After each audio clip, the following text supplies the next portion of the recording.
All right. If you want to watch this video in your own time, this is what it is. Hey, Sir Slaughter, what's up, Wings? Hope you're doing better tonight. Yeah, I'm doing better, man. I'm doing better. But here's the videos. This is a healthcare debate with Hutch.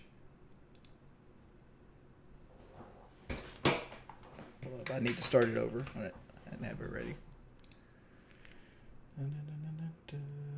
Desktop audio, properties. Okay. I wanted to give Taylor and Kyle an opportunity to sell me on why the profit motive should dictate healthcare in the United States.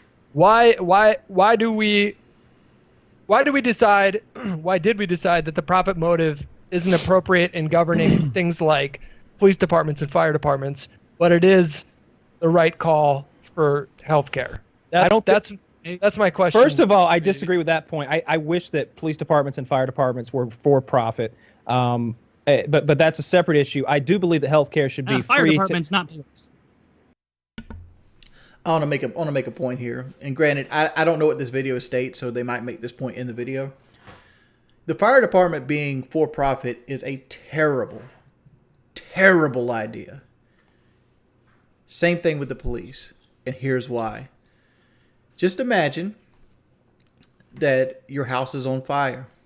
And when the fire truck pulls up to your house, they say, how much money you got? How much is it worth to you for me to put this fire out?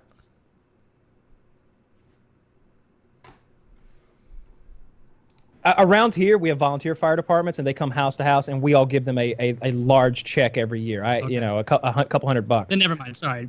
Make sure they come to your house in a hurry, right? I think that all Americans should have free health care.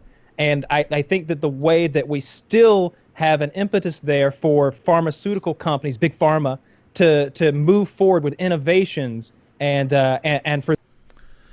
Somebody in chat says, Desmero said, do you honestly think that would happen? It did happen. It happened during Roman times. Go look it up. Them to put capital out there at risk to do the research and development that spawns new innovation in pharmaceuticals, in medical sciences, in nanotechnology and everything else. We have to profit from the other countries. All right. This is America first healthcare plan that I'm thinking of. Like we charge everybody else a premium, but there should be I'm confused what you're saying. What Kyle is saying here is he wants America to have free health care, and he wants to pay for it off the backs of medical research. And what Kyle is under the assumption is the United States is the only country in the world that actually does medical research and like develops drugs for commercial use. Places like Germany and France do it as well. I'm saying that we should all get free health care. I think that it should be a basic human right, not a human right, a basic American right, and that's just my opinion. I've seen too many people who can't afford health care.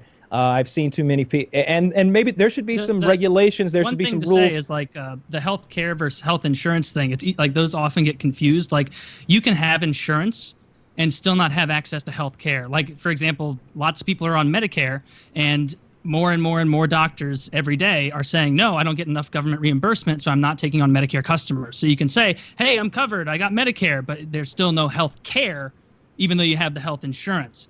And so I think the free market is the best solution for it, because similar to pretty much everything else, the more variety and the more competition you inject into something, the more you're going to have plans and packages that are competitive. And you want to get rid of things that don't allow companies to work across state lines, for example. So if you're stuck in Kentucky and it's like, well, God damn it, they have a plan in Arkansas that would be really good for me, but I can't purchase it because I live in Kentucky. I'm stuck with this shit one.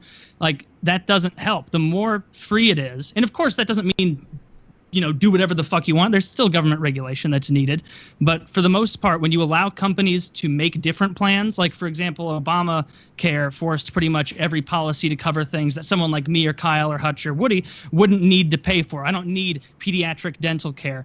I don't need birth control. I don't need a lot of these things but they say now you need all of these on your plans. And the reason for that is so that I can subsidize people who can't otherwise afford for their health insurance, which, by the way, doesn't mean just because they have insurance doesn't mean they're getting proper care, if good care at all. Couple points here. Taylor talked about how having Medicare, sometimes doctors turn away Medicare because they don't get properly reimbursed for it. Because what Medicare does is Medicare basically tells the doctor what they're going to pay, and this is what you're going to get. And generally that's below what the doctor expects to get for the procedure. Sometimes it's less than it actually costs. It actually costs the doctors money, depending on what they might be doing. Like maybe like a big EKG machine or something like that. What Taylor's not taking into account here is if you had a universal health care plan in place for all, there would be very little like private insurance. Like private insurance would still exist, right? But it would be considered the premium. That would be a premium care package, whereas everything else would be the baseline. So people that had Medicare, for example, wouldn't get turned away as much because the vast majority of the market wouldn't be dominated by insurance, which pays just, a little bit more than Medicare does, so they stay relevant. Another point I wanted to point out is Taylor wanted to talk about like he doesn't need like pediatric dental care or like birth control. I don't need K through 12 right now. I don't need public schooling. I've done my public schooling. And for me to be like, I shouldn't pay for public schooling because I don't need it right now doesn't benefit society, right? Society as a whole is better if you have people that are competent, that can read, can do basic math, has a basic understanding of how the world around them works. Everybody would agree that people are better because they have a baseline education system in place, right? Same thing happens with, pediatric dental care. Like you don't want babies to get their teeth fixed, right? Is that really such a bad thing? You don't want women on birth control. Do you want an overpopulation problem? Because if more people have babies and they don't get and the babies are carried to term, that means there's more mouths to feed. That means there's more strain on the system. That means that you have more people that have a baby that isn't ready to have a baby, so they can't support a baby. So that creates, things like liquor store robberies, right? Baby's crying, baby's hungry, got a shitty diaper, ain't got no money. I'm going to go rob the liquor store, whatever it might be. That's my thought process on Taylor here. And so I just think it reflects on pretty much every other aspect of our society where it's like, hey, when you want something that's cheaper, higher quality, and you want to overall increase the supply, you want competition. And I feel like the single payer thing especially is taking basically our current supply of healthcare and attempting to redistribute it while not incentivizing any expansion or improvements because there's no incentive to. We have the best doctors on earth. Anyone who lives across the world and they want surgery and they can afford it, they come here because we have the highest quality health care. That's not true. The United States isn't the highest in the healthcare field. We're actually not even in the top 10 in the healthcare field in the world. What we do have, though, is we do have the best doctors. And the reason we have the best doctors is because they can make the most money here. Like you can have, I think it's Ben Shapiro, probably fucking Ben Shapiro says it. He says you can have universality, you can have affordability, or you can have quality. And you only have two of those things. So you can have really shit healthcare that everybody has. Like, you can already see this happening in the UK, Japan, Canada, where rationing is going on. Just like that Charlie Gard story a couple months ago, where the government said in the UK, no, you can't take your son out of here, and no, we're not going to continue treatment. Because the panel decided, no, we're no longer going to fund this because we don't see it. Let him, quote, die with dignity. That's pretty fucking Orwellian. I agree with everything. I agree with everything you just said. What I'm aiming at and what I said. He was complaining about other countries basically having triage with their healthcare system. Like this is the whole death panel debate where like they want to talk about like you'll have a panel of people that are sitting on the board of some healthcare wing in the government that will dictate if your grandma dies or not. Right? This is the debate that this is a right wing talking point because the fact is we already have that. Right? For example, like my grandmother was one of these people. My grandmother was on Medicaid, and she had Medicare supplement insurance, and basically she got to the point like it's going to cost us too much money to continue to let you live just a little bit longer. It's best we put you on hospice and you go home and die with dignity. Insurance companies basically do do it in a more subtle way. They basically say that this procedure is experimental.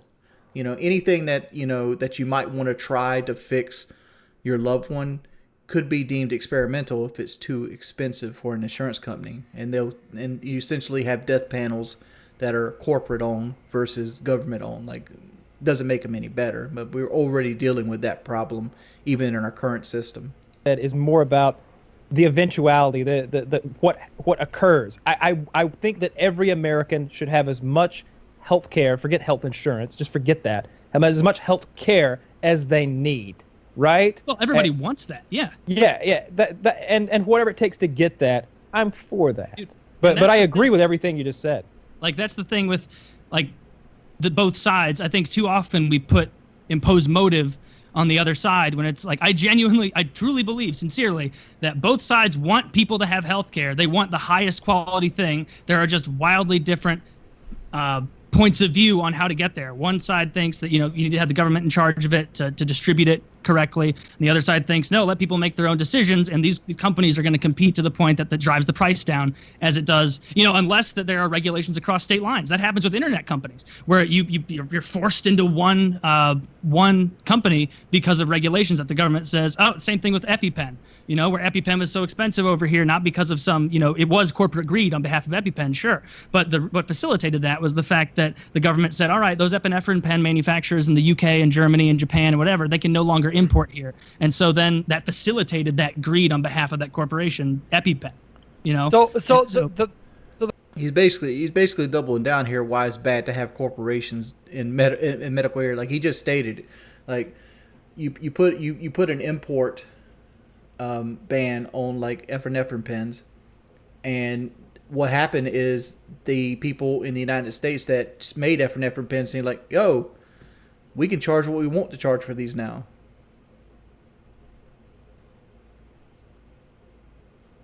Let's see.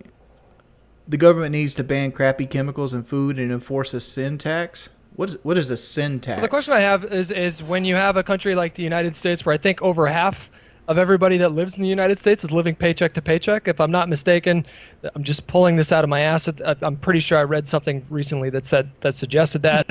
Would it really surprise any of us in this Skype call if that were the case? But assuming that's the case that over half of people that live in the United States live paycheck to paycheck, what do you do when people can't afford care? What do you do? Because you can't just walk into an oncology ward and say, "Hey, give me chemo." That's not how it works. They're going to bill you. They're going to ask for some form of insurance or cash payment or something.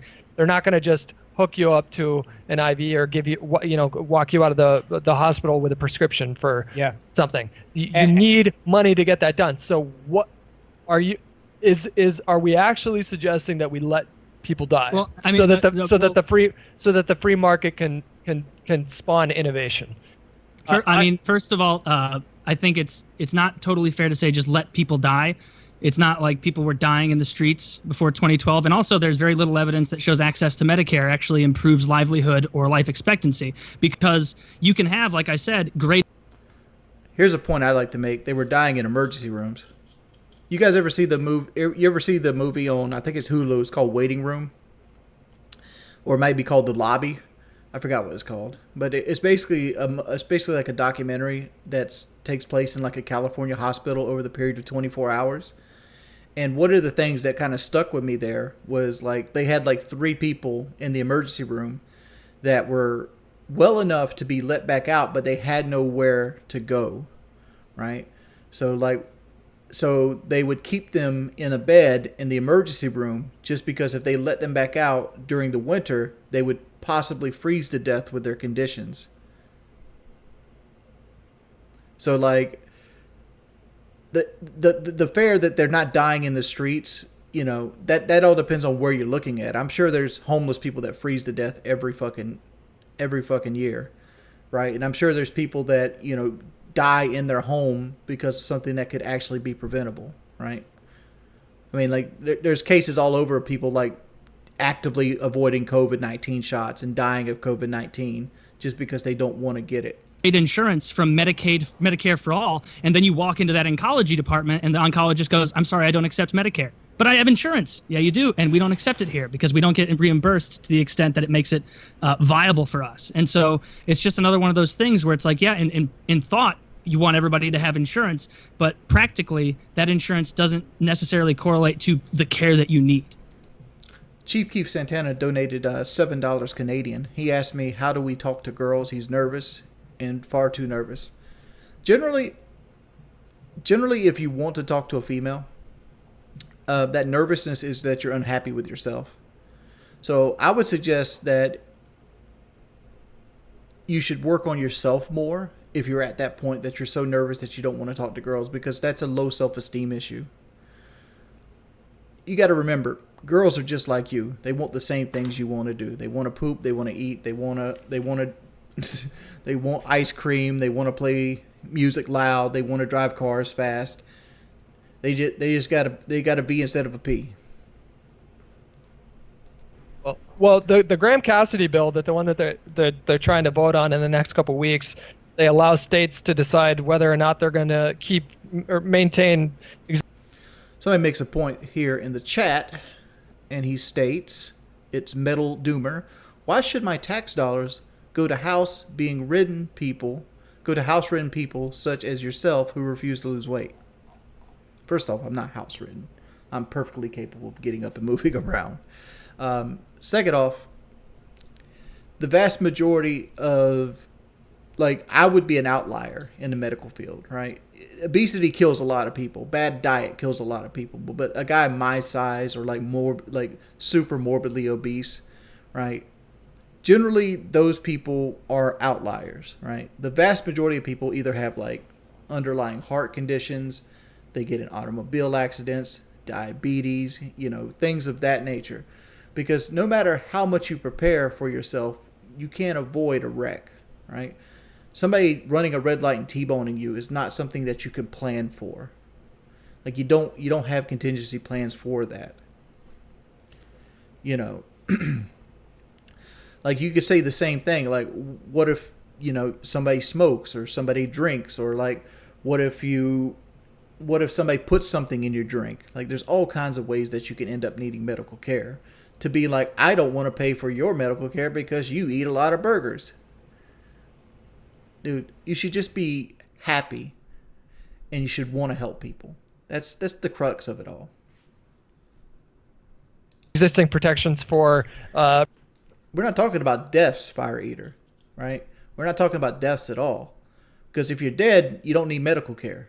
We're talking about people that get their fucking arms broken, lungs punctured, fucking broke legs, lacerations, glass in their face. We're talking about people that need an actual bed. Pre-existing conditions that came about as a result of the Affordable Care Act. So I lost my train of thought, you guys. Was it about crossing state lines? The Graham bill that's coming up in the next couple of weeks, where the states can opt. Right. So there's a couple. I just have a.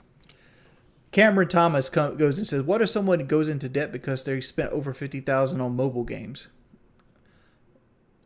What if somebody goes into debt because they spent $50,000 on a pool, a house, whatever it might be? I mean, everybody at some point in their life spends money frivolously. If there was, the level of sainthood that you're projecting, there would be nobody living paycheck to paycheck.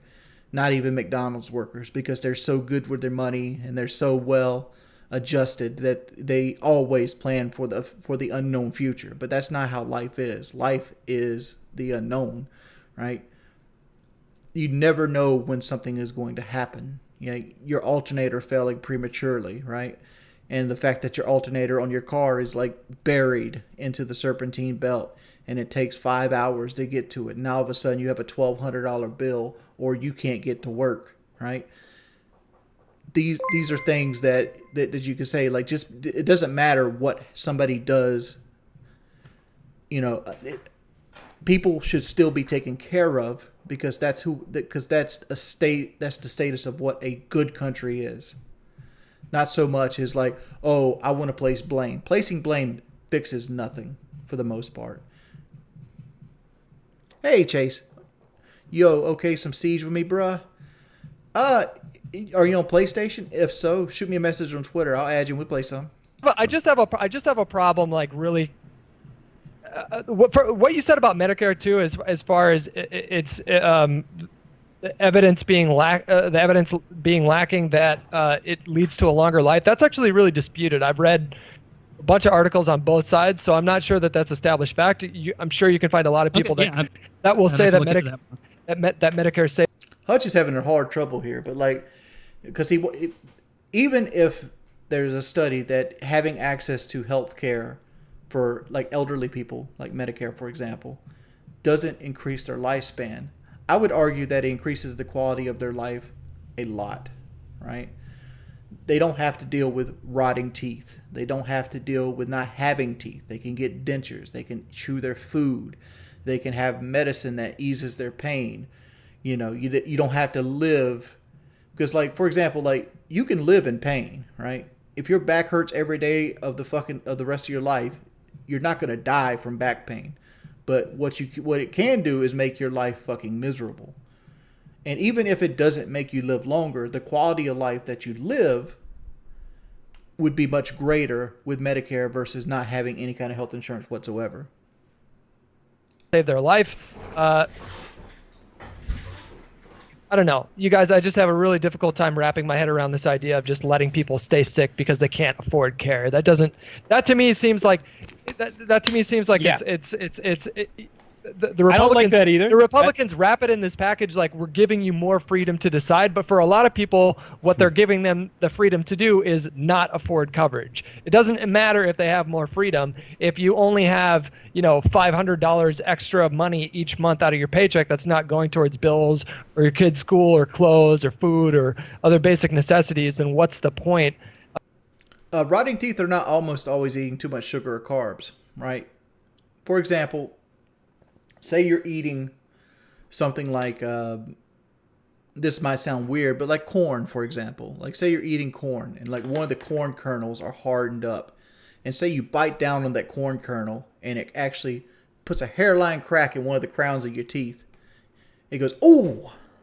But it's so small that you can't even see it. And then like say you eat something later and it gets into that crack and it gets in there and it festers and it rots. And it starts an infection, and you don't have the money to go get to it. That tooth is now infected without you eating sugar. To say that people have to mistreat their teeth to get an infected tooth doesn't mean anything. Of having more freedom, like yeah. Anyways, what always comes to my mind with that argument, wants people to die. Yeah, nobody wants people to die, except like. What about the people who have done something to them? It's self-inflicted. What the reason that they need like obesity or alcoholism. That's or something exactly like that. the one. Obesity and alcoholism. If someone comes in and if someone comes in and they're incredibly overweight and because of that they have some extremely expensive thing that needs to be fixed. Like I just don't want to pay for that. I don't.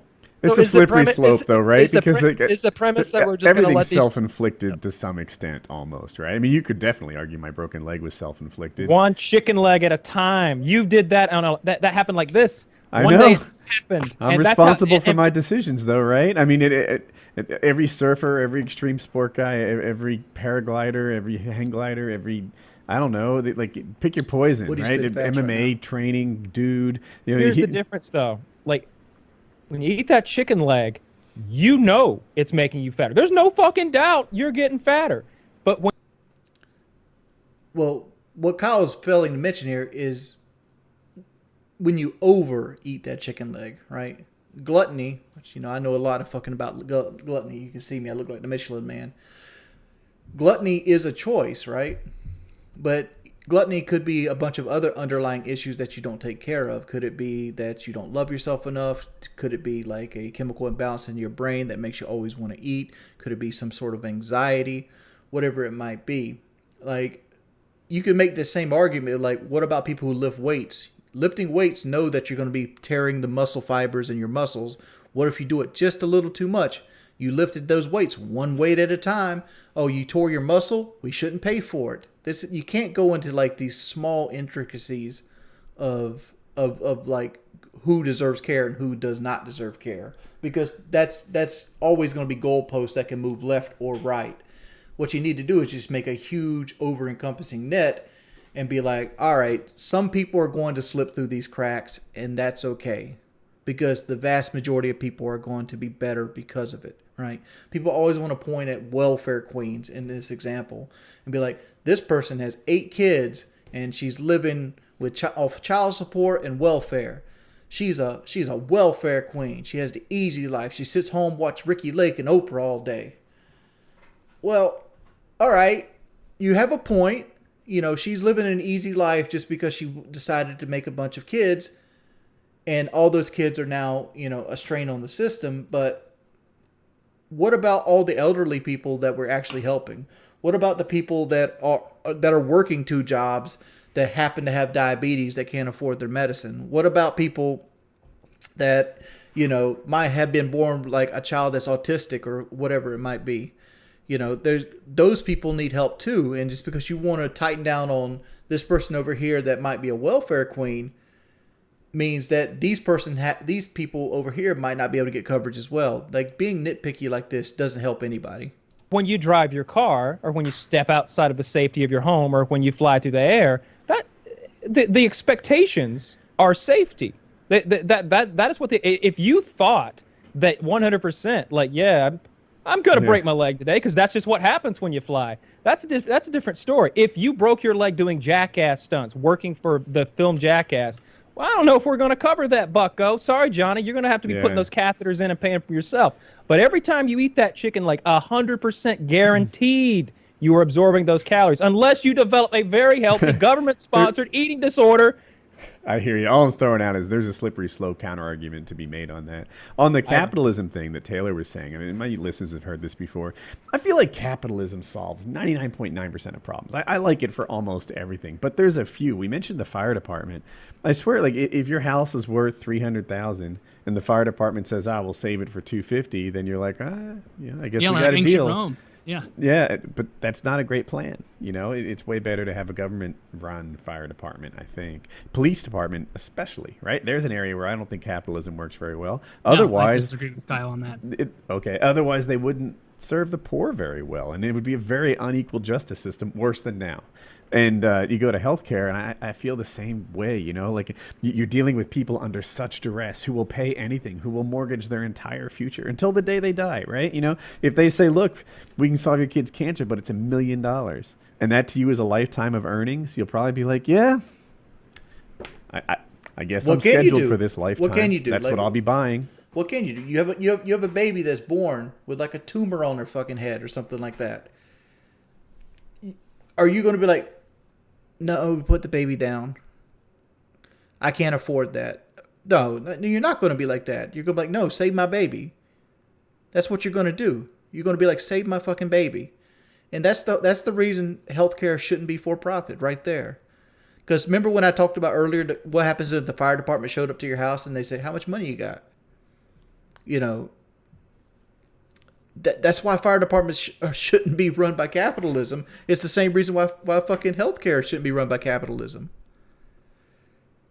You know, and people and some people treat it like it's this big mystery how you would fund something like that. It's pretty straightforward. You tax the rich. Some people don't like hearing that, but you tax the rich. And when you look at real wages over the last 30 years and compare that to CEOs' wages, and you see how much wages have stagnated for the middle class and how much that middle class is shrinking over the last. Looking at Woody's face, he hates this line of talk, right? I know this. I've talked to this man a bunch of times. He hates the whole tax the rich kind of mentality. But what Woody doesn't understand is, like, he's not the rich person we're talking about taxing, right? He hates he'll come up with like the what's the line he always comes up with? Brain drain. What happens if he calls brain drain? And I don't know if he comes up with this line here, but what brain drain is basically if you tax people who have power or innovation, that they'll go somewhere else that they won't be taxed, right? Like they'll go to another country that won't tax them.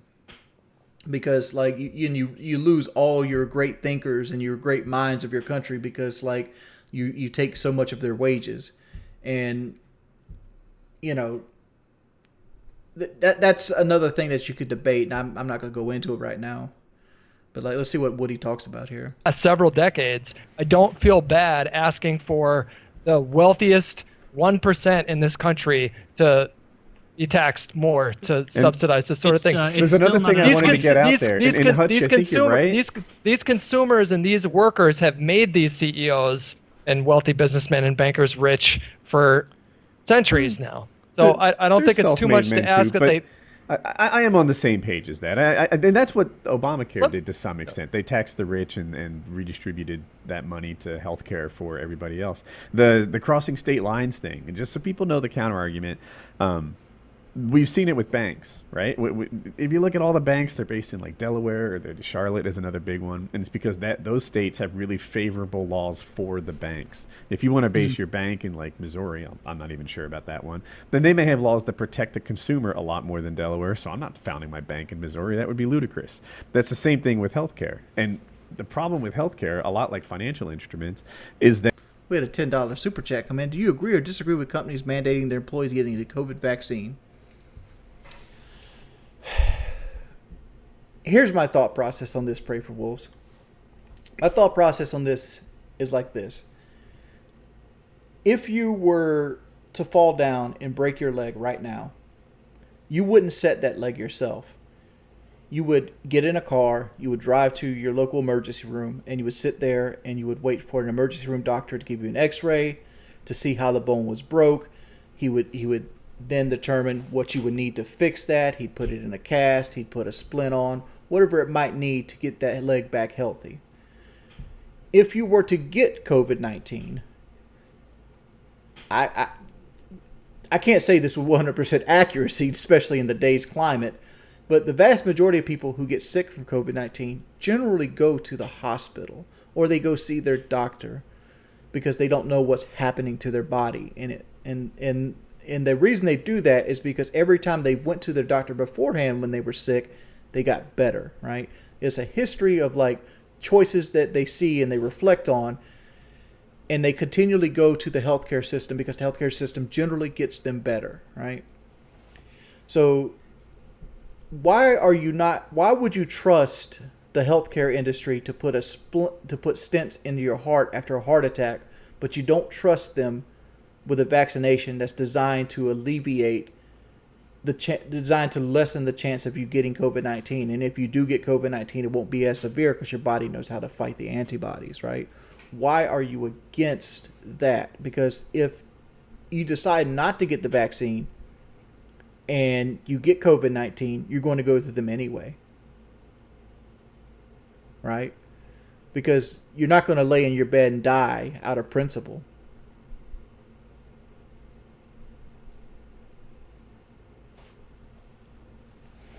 You know, that's my whole thought process on this. And the reason you want to mandate things like that is because it lessens the spread of COVID-19. Because if people stay unvaccinated and people continue to like stand on these morals that it's my body, it's my choice, which, you know, it is, right? It is. But, you know, there's things that you got to do. Like you can't be openly racist at work either, right? So you can't openly have like smallpox or like polio or COVID-19 and come to work, right? There's things that you just can't allow people to do because it's detrimental to the vast majority of the people of the country. You know, that's my take on that. That it's so complicated. I don't know.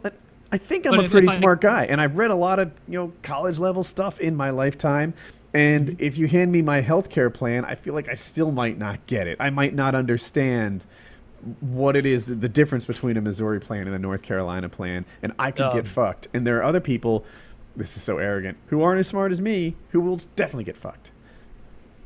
So Woody's 100% right here. 100% right.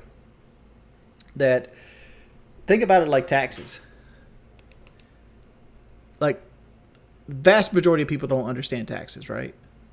For example, like if you make $100,000 a year and you get taxed at 28%, the vast majority of people will think you're paying $28,000 in taxes, which is not true, right? Taxes are on a sliding scale, right? The first like $6,000 you don't pay any taxes on. And then, you know, from like 6,000 to like 21,000, you might pay like a 15% tax rate, and it goes up to 20, and then the last, you know, $20,000 you get taxed at 28%. So you end up paying something like 18,000 or 21,000. I'm just pulling numbers off my ass right now, versus the 28,000 that you're actually paying, right? But you know, the vast majority of people don't know that taxes are a sliding scale. They don't know that, you know, tax deductions are not one for one and things like that. Tyler Hall donated with a super chat. What is the best way to donate? I've heard super chats take a while to get. Also, there's paid sub on YouTube. I don't have my memberships turned on yet because I don't have any kind of like, I don't feel like there's any value in my membership, so I haven't turned them on at this point. But donate however you would like to donate, man. If you feel like super chat is easier for you, by all means super chat. Like I'm not the kind of guy that's going to dictate how you want to basically give me free money. Like that's not who I am. Like it's all appreciated, homie. Whatever you find is easier. But you can donate through super chat. There's also a link to my stream elements in the description. But thank you for your patronage either way. Chief Keef of Santana, in your opinion, do you think ancient Sparta society was good? Do you think we should base our civilizations around that ideal? Give a good answer, please.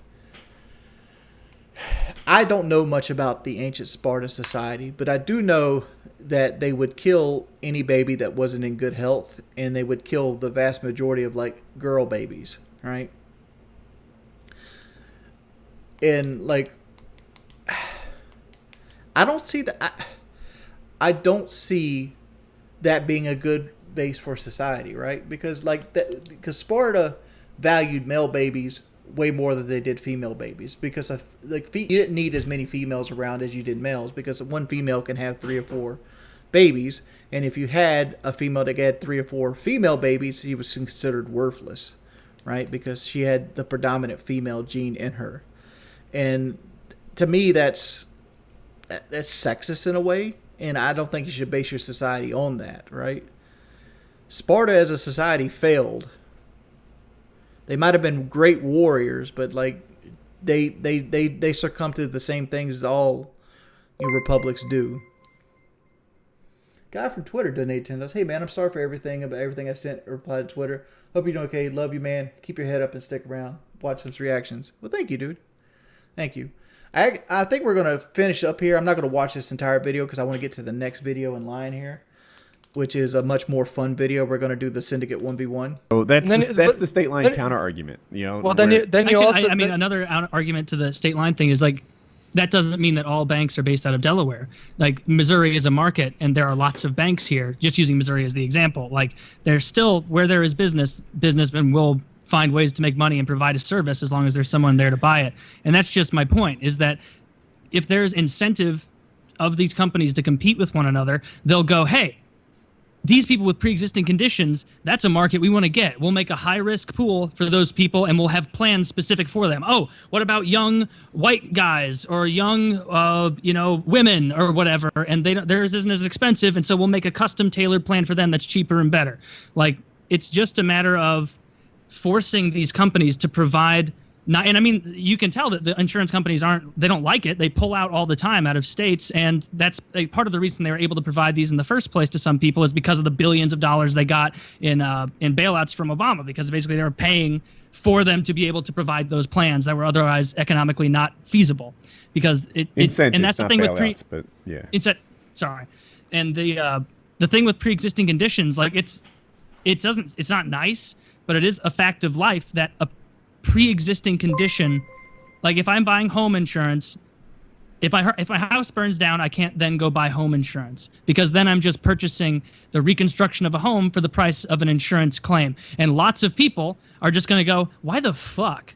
Well, and it's not are going to. Lots of people do say, why the fuck would I pay for any premium whatsoever when I can walk in, get a policy that covers my pre-existing condition, and just have someone else foot the bill for it? And that definitely is a problem with this. Well, I understand the free market explanation for why covering something like a pre-existing condition should cost more. This is a bad analogy. He uses a house as an analogy, and here's why it's bad. The house is built. You don't just get type 1 diabetes, right? Type 1 diabetes is like you're born with it, right? You're born a diabetic. That's a pre-existing condition. And to say that, insurance shouldn't be liable to cover some of your diabetes. The idea of insurance is everybody puts money in and the insurance company takes what they need to run, and then all the extra money goes to the people that need it, right? So it's basically like, this is insurance in case I get sick, right?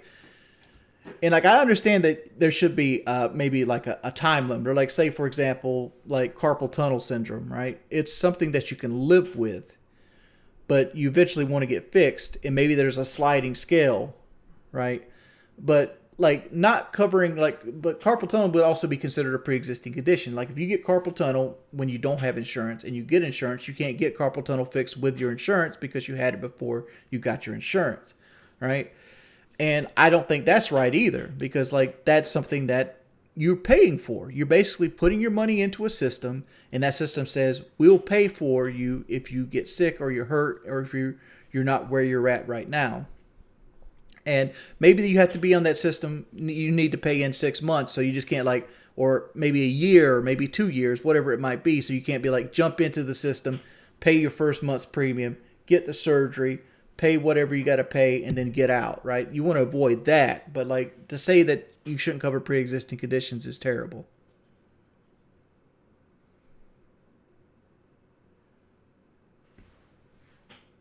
But I'm saying that totally divorces us from the humane aspect of this conversation. Is it right to let someone wither away because they can't afford? A lot of these people, if they don't have the kind of protections that they're getting now, they're not going to go to the doctor. They're not going to go to the doctor for years because they're afraid of what the doctor's going to tell them. So they're just going to get even sicker, even faster, because they're so terrified of becoming destitute because they have some kind of pre-existing condition. There's two bad behaviors that insurance companies did that's going to become possible if Graham-Cassidy passes. One of them is the pre-existing condition thing. And what would happen is, like, you'd get cancer, right? Now I've got leukemia. The insurance companies would scramble to find a way that I had some indicator of leukemia. I'll make it up. Like, he had that mole looked at 2 years earlier. He's had leukemia this whole time. We're calling that a pre-existing condition, and we're not covering it. And you're like, fuck, and that happened. That happened all the time. Back knee was a classic one. People would have back acne, and they would be like, that's a cancer indicator. This is a pre-existing condition. You're fucked. And that's dirty. The other thing is, you'd sit there and you pay your premiums reliably for 15 years, and that would be a thing. And then you get sick, and they'd be like, ooh, he's a sickie. Let's quintuple his price because we know that what he has is going to make him expensive this year. And under Obamacare, that became illegal. You could only raise somebody's plan X% or whatever. See, like my wife was actually going through this. For those you don't understand, to know that my wife actually is a cancer survivor.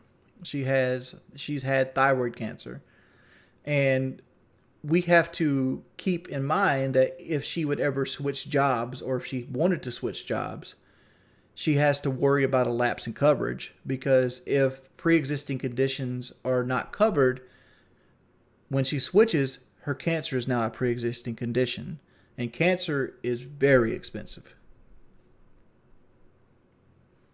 Back knee can be considered a cancer indicator. Like my grandfather, the one I'm named after, he died from a cancerous mole on his back.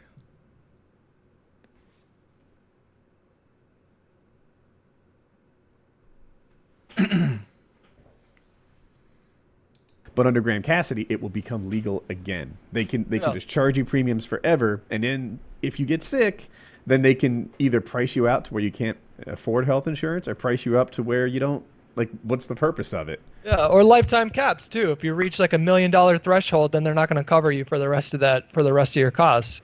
I guess we're facing down this question. Say what you will about Obama, say what you will about Bernie, but they've both done a really good job of thrusting this issue into the mainstream.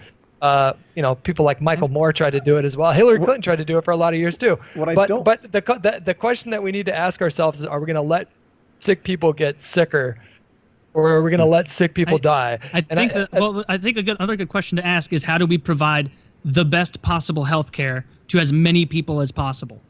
Like, and I think that I'd rather that have long question- lines I than think no that question- coverage. I would, think that me personally, I would question is rather what have. both sides are trying to answer. I would I don't rather have. think so. I would rather have See- long lines. I'm gonna make a prediction here, and this is gonna be a cold-blooded prediction. Taylor's stance on this is going to change through his experience with his wife. That's my prediction. Because there's a lot of things in this life that will fuck you up. And one of those things in life that will fuck you up is watching somebody you love have a casket close on them. Not trying to say Taylor's wife's going to die. Not trying to say that at all. I'm trying to say that people getting sick. Like, I had to watch, like, I'm tearing up right now because I'm thinking about it. I had to watch cancer go from my grandmother's lungs to her brain. And I went to visit her one day and she stopped being able to talk. Like, she could still, like, recognize me and she still knew who I was. But, like, she had lost control of her motor skills and her ability to speak. And, like, seeing somebody you love in that condition is really, really bad. And it changes a lot of your opinions. I don't know the whole story with Taylor's wife, but apparently she, like, from my understanding, she has a tumor on her brain and she's going to need brain surgery to alleviate it. And like that's a scary, scary thing, but that also is a very expensive thing because a man that is skilled enough to go into somebody's skull and remove a tumor without causing any long-term damage, he should get paid good money, right? That's a skill set that very few people on this earth have. That's steady hands that you put a lot of trust into him. And I don't want that guy worried about fucking is his BMW payment late, right? I want that motherfucker to be secure, happy, you know, whatever it might be before he works on my personal wife. It's on her spine. Regardless, still, that's dangerous as hell.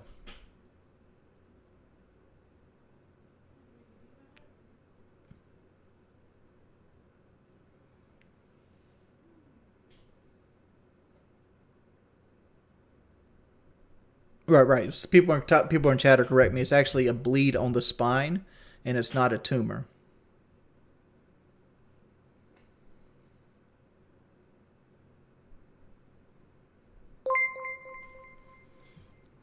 We had a $10 donation. Let me go back and check. I didn't want to miss that.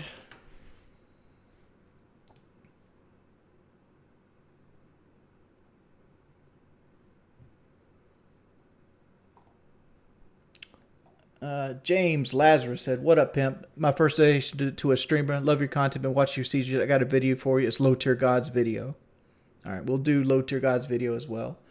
We're actually gonna skimp out on this one. I think we spent over an hour on 18 minutes, and we're about halfway done. So we're gonna skip out on the rest of this conversation because I feel like we had a pretty good chat about universal health care, regardless.